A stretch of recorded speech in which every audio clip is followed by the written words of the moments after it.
हसन नाज़रीन, आप देख रहे हैं Roy speaks from world champion to not qualify for world cups. आज करेंगे इसी सब पर बात।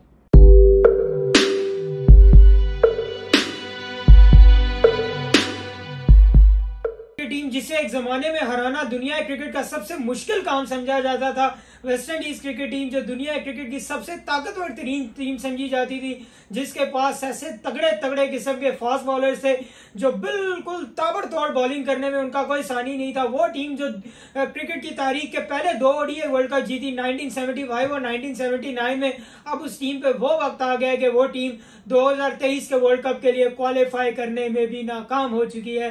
जी हाँ नाज़रीन, वेस्ट इंडीज क्रिकेट टीम का बिल्कुल डाउन पॉइंट आई थिंक ये उनकी क्रिकेट हिस्ट्री का, बिकॉज जो टीम वर्ल्ड चैंपियन रही हो उसका इस तरह वर्ल्ड कप से बाहर हो जाना ये बहुत ज्यादा अलार्मिंग है। लेकिन देखें, ये कोई एक दिन में नहीं हुआ। कहते हैं कामयाबी और नाकामी कंपाउंड इफेक्ट का नाम है। ये कतरा कतरा करके वो जैसे लकड़ी को दीमक लगती है ना, वो दीमक फिर आहिस्ता आहिस्ता उस लकड़ी को खा जाती है। और वेस्ट इंडीज क्रिकेट के निजाम को और वेस्ट इंडीज क्रिकेट की पॉलिसीज को जो दीमक लगी है ना, उसने वेस्ट इंडीज के क्रिकेट को पूरे ढांचे को खा डाला है। और आज हालात इस नहज पे पहुंचाए हैं कि West Indies cricket team world cup qualify करने में भी नाकाम हो चुकी है। जी नाज़रीन, वेस्ट इंडीज की अगर क्रिकेट तारीख पर अगर नजर दौड़ाएं तो ये कोई दहाइयों नहीं बल्कि सदियों पुरानी है। वेस्ट इंडीज देखें बजाते खुद कोई मुल्क नहीं है, बल्कि ये कुछ 12 रियासतों का मजमुआ है, जिसमें Jamaica, Guyana, Trinidad and Tobago, Saint Kitts and Barbados वगैरह आते हैं। फिर ये सब मिलके स्टेट से मिलती है ना, तो फिर एक ये वेस्ट इंडीज के फ्लैग के नीचे आगे खेलती है। और वेस्ट इंडीज दुनिया का वाहिद क्रिकेट नेशन है जिसका नेशनल एंथम नहीं प्ले होता बल्कि क्रिकेटिंग एंथम प्ले होता है। जब मैच से पहले वो तराना चलता है ना, तब तो वेस्ट इंडीज की एज एलियर मैंने कहा कि उनकी तारीख दहाइयों नहीं बल्कि सदियों पुरानी है। वेस्ट इंडीज में क्रिकेट का बेसिकली आगाज जो हुआ वो 19वीं सदी के एंड पे तो ऑलमोस्ट जाके हुआ। तब वेस्ट इंडीज ब्लैकिश नेशन इतना नहीं होता था, बल्कि वहां पे गोरी चमड़ी वालों का राज होता था। तो वेस्ट इंडीज की टीम इनिशियली गोरू की टीम थी बसाते खुद, अगर देखा जाए तो। देन वेस्ट इंडीज ने यूएसए और कनाडा में क्रिकेट खेलना शुरू की। देन उसके बाद 1890s में वहां इंग्लैंड की टीम, ऑस्ट्रेलिया की टीम गई। देन लेकिन वेस्ट इंडीज को 1926 में आईसीसी की बाकायदा मेंबरशिप मिली। वेस्ट इंडीज चौथा टेस्ट प्लेइंग नेशन बना। फिर 1928 में उन्होंने इंग्लैंड से अगेंस्ट लॉर्ड्स में अपना पहला टेस्ट मैच खेला। देन फिर ये 30s का एरा, 40s में तो वर्ल्ड वॉर की वजह से क्रिकेट रुक गई। ये वो एरा था जब वेस्ट इंडीज की क्रिकेट टीम पर बहुत ज्यादा व्हाइट पीपल्स का डोमिनेंस थी, मतलब सफेद फार्म लोगों की डोमिनेंस थी। यहाँ पे ब्लैकिश बहुत ज्यादा नजर नहीं आते थे। लेकिन जब 60s का एरा आया, स्पेशली 1960s में, तो वो जो डोमिनेंस थी व्हाइट फॉर्म लोगों की, वो चेंज होगी ब्लैक फॉर्म में। ठीक है, वो first time Frank Worrell, West Indies के स्या फॉर्म जो पहले कप्तान बने वो फ्रैंक वॉरेल थे। और Frank Worrell and Gary Sobers यही वो लोग थे जिन्होंने वेस्ट इंडीज की टीम की वो हिस्टोरिकल दाग बैठ डाली, जिसने अगले तकरीबन 20-25 साल तक दुनिया क्रिकेट में हुक्मरानी की। बिकॉज बिल्कुल उन्होंने टेबल टर्न किए, new players England West Indies की टीम में आए। लाइक जी हाँ नाज़रीन, 75 से 95 तक ये तकरीबन जो 20 साल का अरसा था ना, ये वेस्ट इंडीज की क्रिकेट तारीख का गोल्डन पीरियड था। वेस्ट इंडीज ने इसमें बेहतरीन फतुहात हासिल की, वर्ल्ड टाइटल जीते, टेस्ट चैंपियनशिप्स उन्होंने जिस तरह थ्रू आउट द वर्ल्ड दुनिया की टीमों को हिला के रख दिया। बिकॉज उनके पास जो प्लेयर्स थे वो रियली अमेजिंग थे। उन्होंने वनडे क्रिकेट में अपनी डोमिनेंस देखे तो 75 का वर्ल्ड कप उन्होंने जीता, 79 का वर्ल्ड कप उन्होंने जीता। एंड देन जिस तरह उनकी टेस्ट क्रिकेट में डोमिनेंस थी वो तो रियली अमेजिंग थी। उनके 75 से 95 तक अगर हम स्टैट्स देखें तो वेस्ट इंडीज की क्रिकेट टीम ने 131 टेस्ट मैचेस खेले, जिसमें से सिर्फ 18 हारा वेस्ट इंडीज और बाकी उन्होंने मैचेस जीते और कुछ ड्रॉ हुए। वेस्ट इंडीज के पास बैटिंग लाइन में अगर हम देखें तो काली चरण जैसा बैट्समैन है, उसके बाद सर विवियन रिचर्ड जैसा बैट्समैन वहां मौजूद है। और बॉलिंग में तो आहा क्या तबाह किस्म के बॉलर्स थे उनके पास, माइकल होल्डिंग, मार्कलम मार्शल, देन उसके बाद जोल गार्नर, एंडी रॉबर्ट्स। यार इतने को ताबड़तोड़ बॉलर्स थे ना, मैं समझता हूँ दुनिया के बैट्समैन के सामने इनका एक खौफ होता था, लोग डरते थे इनको खेलते हुए, बिकॉज जितनी इनकी स्पीड थी, जिस तरह ये बॉलिंग एग्रेशन से कराते थे।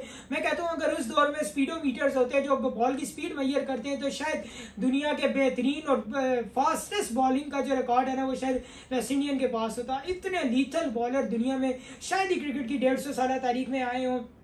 ये वो दौर था 80s से 90s तक जब वेस्ट इंडीज की क्रिकेट में डोमिनेंस नजर आती थी, जब उन्होंने तकरीबन 31 टेस्ट सीरीज इस दौरान खेली उन्होंने, और सिर्फ एक सीरीज वो हारे। एंड देन ये वो पीरियड था जहां पे उन्होंने 11 कंसेक्टिव टेस्ट मैचेस जीतने का भी रिकॉर्ड बनाया।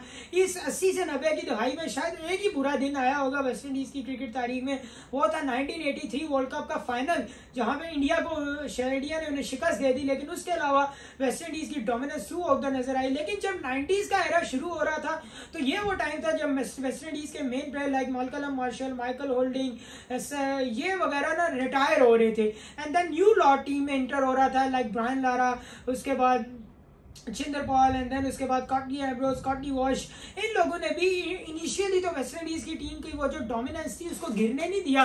No doubt white ball cricket में डाउनफॉल आया एंड वेस्ट इंडीज 92 के वर्ल्ड कप में पहले राउंड से ही बाहर हो गया, लेकिन टेस्ट क्रिकेट में उनकी डोमिनेंस कहीं ना कहीं कैरी ऑन जरूर रही। लेकिन 95 में ये जो 20 साल का जमूद था इसको तोड़ा ऑस्ट्रेलियन क्रिकेट टीम ने। जब 95 में ऑस्ट्रेलिया वेस्ट इंडीज के दौरे पर गया तो वहां उन्होंने 2-1 से शिकस्त दी वेस्ट इंडीज को, और यहाँ से वेस्ट इंडीज क्रिकेट टीम का वो जो अरूज था, वो जो क्रस्ट था, वो ट्रफ में बदल गया और वेस्ट इंडीज क्रिकेट टीम का डाउनफॉल शुरू हुआ। फिर इसके बाद वेस्ट इंडीज को अगले 10 सालों में कई एक कप्तान वहां पे बदले। पहले उन्होंने 98 में ब्रायन लारा को कप्तान बनाया, देन उसके बाद और भी उनके कप्तान चेंज होते रहे। लेकिन बेसिकली 21st सेंचुरी थी ना जो, वो तो वेस्ट इंडीज का, और ये जो 90s का आखिरी टाइम पीरियड था एंड देन 21st सेंचुरी का हम आगाज कह लें, बिल्कुल ही वेस्ट इंडीज क्रिकेट टीम की डोमिनेंस बहुत ज्यादा डाउन चली गई।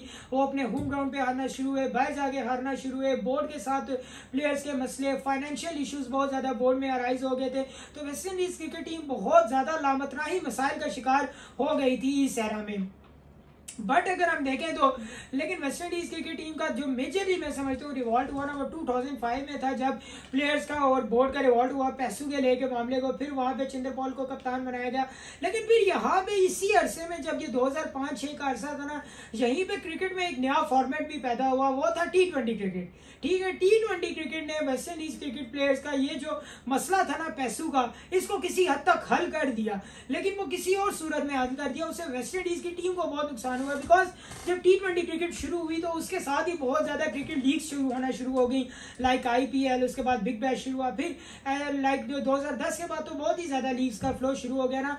तो वेस्ट इंडीज के क्रिकेट प्लेयर्स T20 में बहुत ज्यादा डोमिनेंस रखते थे, बहुत पावरफुल क्रिकेट खेलते थे। लाइक 2007 का वर्ल्ड कप देख लें जब क्रिस गेल ने पहली T20 इंटरनेशनल की सेंचुरी बनाई। फिर यही सब प्लेयर वेस्ट इंडीज के Chris Gayle, Darren Sammy, Andre Russell, Devon Smith, Devon Bravo, Darren Bravo, ये सब सेलेक्ट होना शुरू किए। सुनील नारायण IPL में ये सिलेक्ट हुए, जहां पे इन्हें बहुत ज्यादा लग्जरियस कॉन्ट्रैक्ट मिलते थे। तो ऑब्वियसली उन्होंने फिर अपनी नेशनल टीम को प्रायोरिटाइज करना छोड़ दिया और उनका तमाम का रुख लीग क्रिकेट की तरफ हो गया, जिसका नुकसान वेस्ट इंडीज की नेशनल टीम को बहुत ज्यादा हुआ।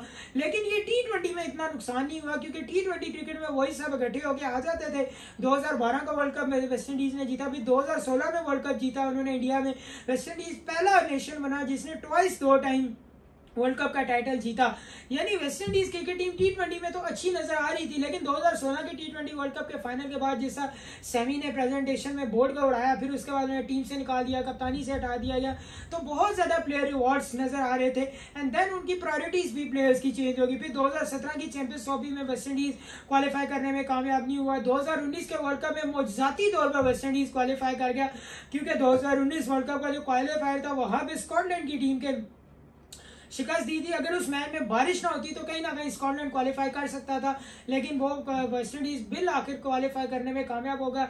लेकिन 2 टाइम का वर्ल्ड चैंपियन T20 क्रिकेट में वो 2022 में सुपर 12 मरहले में क्वालिफाई नहीं कर सका, यानी वर्ल्ड कप के लिए क्वालिफाई नहीं कर सका वेस्ट इंडीज। और अब 2023 के वर्ल्ड कप के लिए भी वेस्ट इंडीज क्वालिफाई करने में नाकाम रहा है। वो सुपर 6 हो, ग्रुप से जो सारे मैचेस वो तकरीबन हार गए अपने, और वो बड़े बुरे तरीके से बाहर हुए हैं इस टूर्नामेंट से। तो वेस्ट इंडीज क्रिकेट टीम का डाउनफॉल देखें, अब जो उनकी मेन प्रेजेंट टीम है ना उसमें इतना दमखम नहीं है, उसमें इतना टैलेंट ही नहीं है।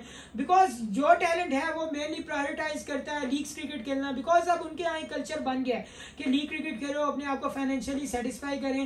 बिकॉज देखें पैसा एक प्रोफेशन एंड पैशन में फर्क है, आपको अपना पेट पालने के लिए पैसा भी चाहिए, लेकिन ऑब्वियसली उनके प्लेयर्स की बहुत ज्यादा रुख लीग क्रिकेट की तरफ है। बोर्ड के पास इतना पैसा नहीं रहा, अब उन्होंने डैरेन सेमी को लेके आए हैं तो ऐसे कोई, लेकिन डैरेन सेमी भी यार आगे अचानक क्या करें, बिकॉज देखें बायन बिशप ने भी जब वो हारे ना, उन्होंने एक बड़ी अच्छी बात की। उन्होंने कहा कप्तान बदल देंगे, आप प्लेयर बदल देंगे, आप मैनेजमेंट बदल देंगे, इससे कुछ फर्क नहीं पड़ना, आपको सिस्टमिक चेंजेस लानी है। आपके सिस्टम को जो वो दीमक लगी हुई है ना, जो इसे दिन ब दिन खा रही है, आपको उसको खत्म करना है। आपकी सिस्टमिक चेंजेस करनी है, इंफ्रास्ट्रक्चर बेहतर करना है, पैसा लाना है गेम में, ताकि आपके प्लेयर्स आपके कंट्री को ज्यादा फोकियत दें। एंड देन देखिए वहाँ का जो अब रिसेंट एरा में कुछ कल्चर बन चुका है ना, वो अदर गेम्स का भी बहुत बन चुका है। लाइक बहुत से प्लेयर का वहाँ के वेस्ट इंडियन बच्चों की कोशिश होती है अमेरिका चले जाए, वो बास्केटबॉल खेलेंगे, देन उसके बाद बेसबॉल का वहाँ बहुत ज़्यादा कंसेप्ट है, फिर फुटबॉल भी वहाँ बहुत ज़्यादा पॉपुलर गेम है, और उसके बाद एथलेटिक्स भी। लाइक देखें जब भी ओलंपिक्स होता है तो जो ये रेसिंग वगैरह की गेम है, लाइक यूसेन बोल्ट, ये जमीका के प्लेयर्स बहुत ज़्यादा आगे आगे होते हैं। ये वेस्ट इंडीज़ के प्लेयर्स इन फील्ड्स में, स्पेशली एथलेटिक्स की जो दौड़ों वाली गेम है ना, उसमें गोल्ड मेडल लेने में कामयाब होते हैं, ज़्यादा मेडल्स इन्हीं के नाम होते हैं। तो ऑब्वियसली कल्चर चेंज करने की जरूरत है, अपना ये इस डाउनफॉल को खत्म करना है, क्योंकि ये क्रिकेट के लिए बुरा है। ऑब्वियसली प्लेयर्स की प्रायोरिटीज चेंज, क्योंकि देखें अगर वेस्ट इंडीज की ये टीम को इतनी बुरी नहीं थी, इसमें निकोलस पूरन जैसा प्लेयर मौजूद है जो 16 करोड़ में आईपीएल में बिका है, होप जैसा प्लेयर मौजूद है, ब्रिलियंट बैट्समैन है, उसके बाद काइल मायर्स वगैरह मौजूद है, अंसारी जोसेफ मौजूद है, प्लेयर्स अच्छे थे, लेकिन इनको मजीद देखे काम करना, बहुत ज्यादा काम करने की जरूरत है। अब अगर वेस्ट इंडीज को क्रिकेट की दुनिया में अपना वही फेम गेन करना है, उस तक जाने के लिए अब वेस्ट इंडीज को बहुत ज्यादा ही अब काम करना पड़ेगा। इंशाल्लाह बहुत जल्द आपसे दोबारा मुलाकात होगी, तब तक के लिए अल्लाह ने के बाद दुआ में याद रखिएगा। पाकिस्तान जिंदाबाद, कश्मीर जिंदाबाद।